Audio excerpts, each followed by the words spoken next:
I was knee-deep in reports when my phone vibrated. My mother's name, Susan, lit up the screen and a familiar unease twisted in my gut. My family rarely called, texts were their style, usually asking for a quick loan. "Hello," I answered, keeping my tone neutral despite the suspicion creeping in. "Jenny, sweetheart." Susan's voice was faint, almost a murmur. "I'm not doing well, dear. I've been so weak and my heart's been racing.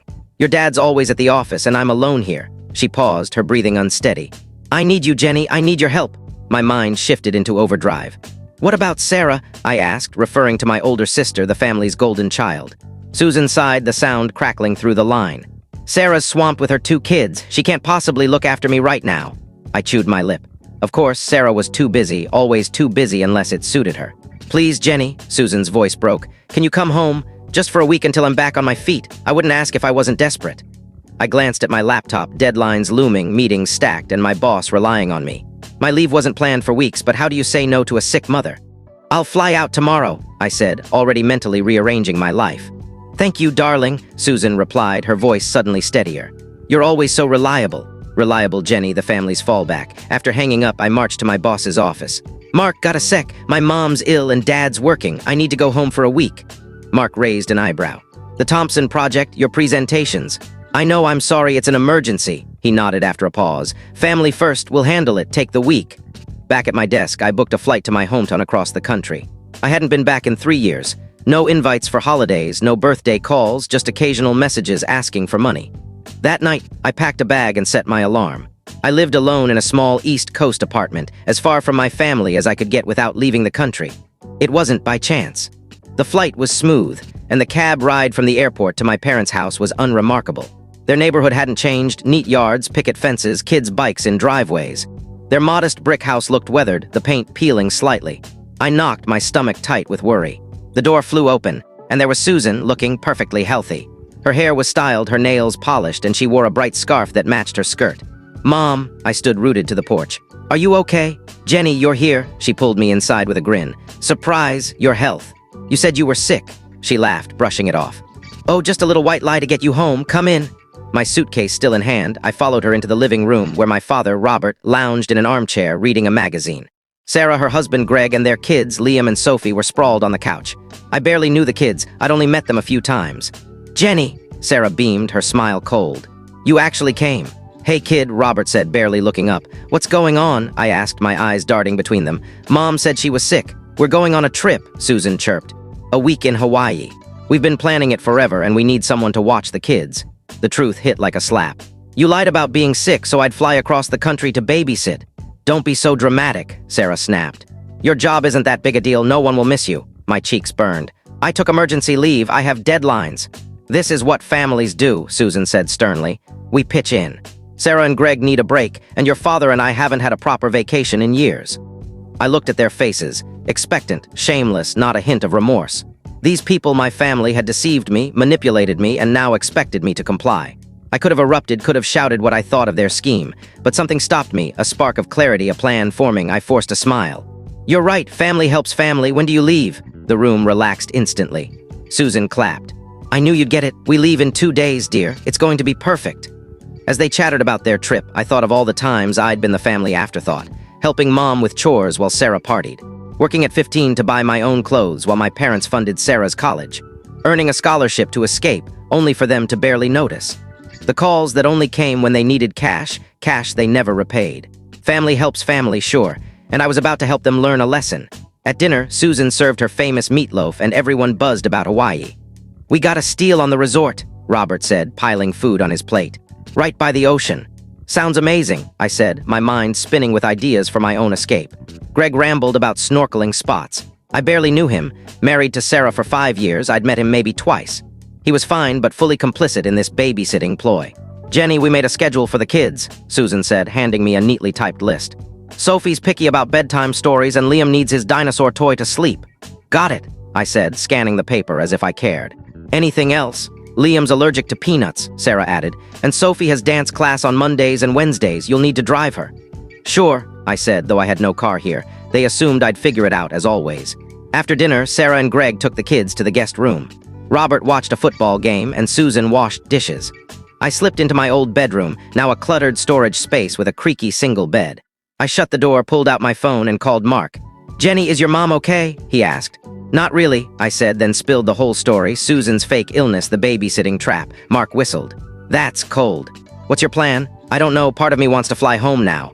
"You could," he said, "or take a real break. Your projects are covered, use the time for you." The idea clicked instantly. "You think?" "Absolutely. You deserve it after this."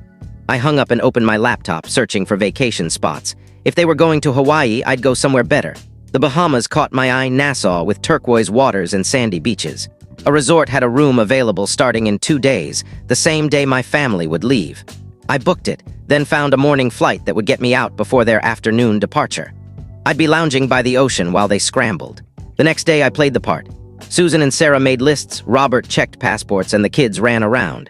I snuck out to a nearby mall, buying a swimsuit, sunscreen, a hat, and flip-flops, everything for my Bahamas escape. I stashed them in my suitcase, hidden under my clothes. That night, I confirmed my flight and hotel, feeling a thrill of rebellion. I felt a twinge of guilt about the kids. They weren't to blame.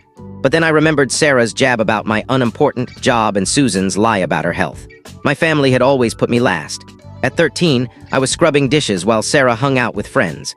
At 17, I worked at a diner to afford school supplies while Sarah got a free ride to college. I moved away after earning a scholarship, and they barely noticed. No visits, no calls, just requests for money they never returned. This lie was the final straw. I wasn't guilty anymore, I was done. On departure day, I woke at 5 a.m. My flight was at 7:30, theirs at 1 p.m. I packed quietly and lowered my suitcase out my bedroom window into the backyard shrubs. Susan knocked as I finished. "Jenny, you're up early." "Yeah," I said, dressed and ready. "I'm grabbing some snacks for the kids before you go." "So sweet," she said, smiling. "We're leaving for the airport in a few hours, you'll be back." "For sure," I lied. "Just 20 minutes." I said a quick goodbye to Robert, who was sipping coffee, and walked out. Circling to the backyard, I grabbed my suitcase and hurried down the street. Out of sight, I called a cab. "Airport," I told the driver, switching off my phone. The airport was busy, but I felt light. I checked in, cleared security, and grabbed a smoothie at my gate. No one was asking for money. No one was dismissing me. When my flight boarded, I settled into my seat with a grin. My family was probably eating breakfast, oblivious that their babysitter was about to take off. The flight to Nassau was easy. I read a book, napped, and ignored the chaos I knew was brewing. Landing in the Bahamas, I turned on my phone as I waited for my bag. It exploded, 19 missed calls, 35 texts. "Where are you?" from Susan. "Get back here," from Robert. "You're ruining our trip," from Sarah. I ignored them, grabbed my luggage, and took a cab to the resort. Nassau was stunning, warm sun, a salty breeze, and my resort was paradise. Palm trees, infinity pools, and the ocean sparkling nearby. I checked in, showered, and slipped into my new swimsuit. Only then did I call Susan. She answered instantly. "Jenny, where are you?" "The Bahamas," I said coolly. "At a resort in Nassau." Silence. "Then what? Get back here." "We missed our flight because of you." "That's a shame," I said, "but I'm not babysitting. You lied about being sick to trick me." "We needed help," she snapped. "You did this on purpose. Like you planned to manipulate me. You didn't ask if I could watch the kids. You faked an illness. I was terrified something was wrong with you." "We lost money on this trip," she said. "It's non-refundable." "I'm sorry," I said, half meaning it. "Maybe next time treat me like I matter." "You're selfish," she spat. "Sarah was right," I laughed. "Selfish, coming from the people who only call for money they never repay. I'm done being your doormat." I hung up as she started to argue. Sarah called next. I declined and turned off my phone. I grabbed a pina colada from the poolside bar and sipped it, staring at the sea. For the first time in years, I felt free. The next few days were bliss, swimming, reading, a boat tour, and incredible food.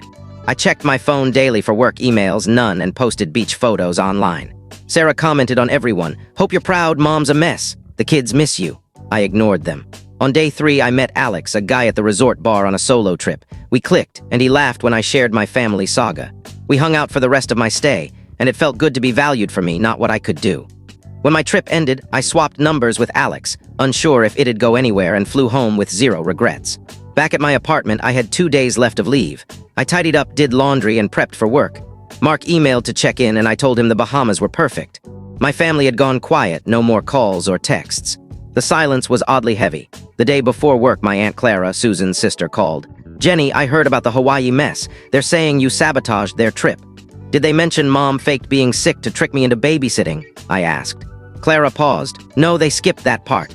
I told her everything. When I finished, she said, "Well, damn, Susan's always been dramatic, but this is low. She favored Sarah when you were kids, and it's not right." Her words hit deep. I'd always felt alone in noticing it. Thanks, Clara, I said. You were bold, she added. I don't blame you, they needed a wake-up call. We chatted more and I hung up feeling validated. At least one person got it. The next day I returned to work. Mark grinned. How were the Bahamas? Life-changing, I said. Thanks for the idea. Family drama? Still there, but I'm done letting it run my life. Weeks passed quietly. No word from Susan, Robert, or Sarah. I dove into work, caught up, and started texting Alex, who'd called to say he was still thinking about me. Then, a month after the Bahamas, Susan called. Jenny, she said, her voice stiff. How are you? Fine, you? Not great, we've been talking about what happened. You cost us a lot of money. No apology, no remorse. That's too bad, I said. Maybe hire a sitter next time instead of lying. We didn't lie, she said. We just bent the truth. Families help each other, I sighed. Not by manipulating each other, I'm done with that. The call ended coldly, but I felt lighter. I wasn't the family doormat anymore. I was Jenny, and I was finally living for me.